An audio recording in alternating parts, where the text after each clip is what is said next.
Hi, this is Patter from Memory Box. Today I wanted to show you some more information on how to use the Memory Box dies, stamps, and creating templates for using your dies and stamps. We've had a few questions, so I hope that I'll be able to answer those for you today.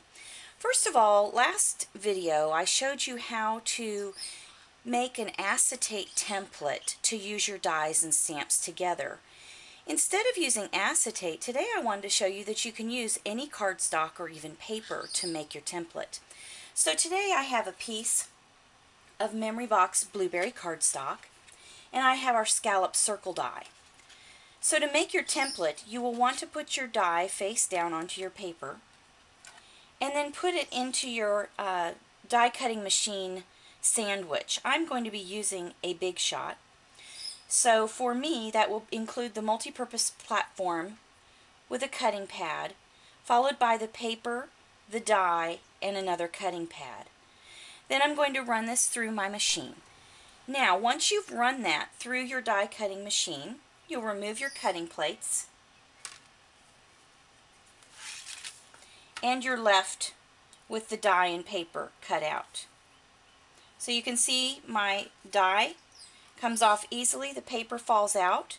On occasion it does not fall out and it gets stuck. I will show you that in another segment here shortly. But we're actually not going to use this piece.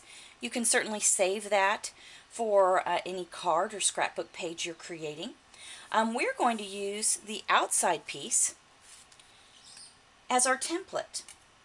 So you see we have the holes here that the die machine punched out, but they didn't come out all the way. So sometimes I will use my pencil. I have a mechanical pencil here, and I will use that to pop out the dots. Or sometimes I will even use my piercing tool to pop out the dot, and it pops out very easily.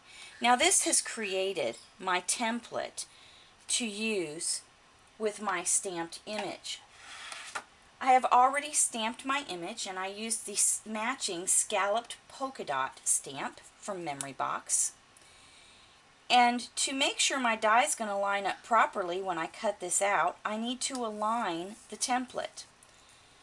So right now you can see it doesn't align very well, so I need to move it around until it aligns perfectly and I have a very nice white border. Then I'm going to take my pencil, and on my stamped image, I'm going to mark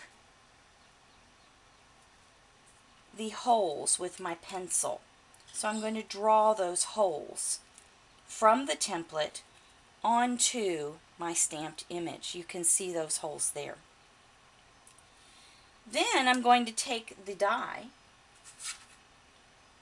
and as you can see, we have those two matching holes right here.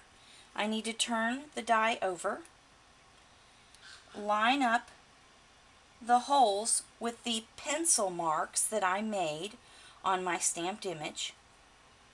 Then I need to take some removable tape and tape it down.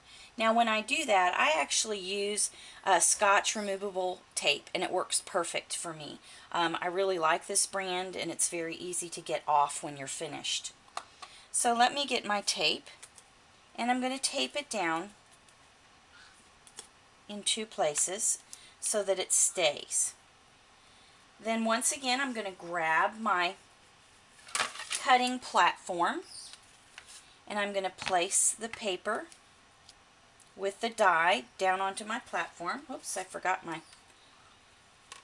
cutting plate. Then put my other cutting plate on top, and again run it through my machine. Okay, so I've run it through my machine, so let's see how it turned out. Now on occasion that wonderful removable Scotch tape sticks to my cutting plate, but that's no problem. I just turn it over and pull it off. And again, as I said, it does come off very easily, so you can see it's stuck to my cutting plate. I just remove that. It comes off very easily. That's why I like this tape. So I'll set this aside. And now let's see if I was able to use that template and cut out my stamped image correctly. We've got a piece of tape still here. I remove that. Now I have my template that actually I've created another template now by cutting out my stamped image. So you can save the extra template as one to have on hand or throw it away. And then again, remove my tape.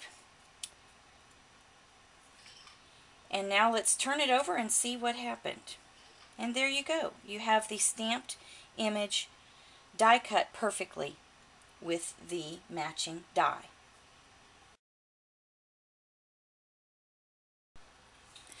Now I wanted to show you that on occasion, as you use dies, sometimes your paper or your cardstock will actually stick into the die. Here you can see I have the butterfly chain die, and it is stuck on this end only.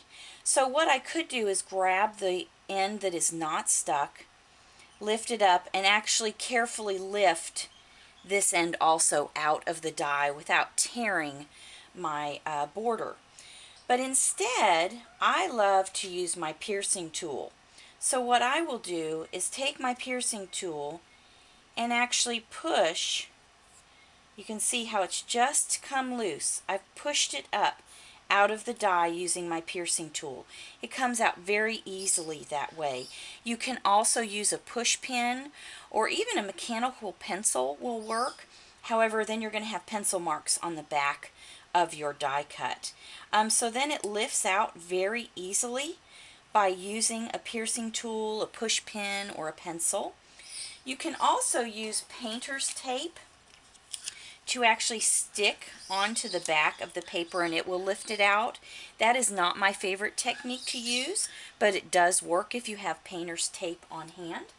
So I hope that answers your questions on how to get paper out of your die when it is stuck into the die.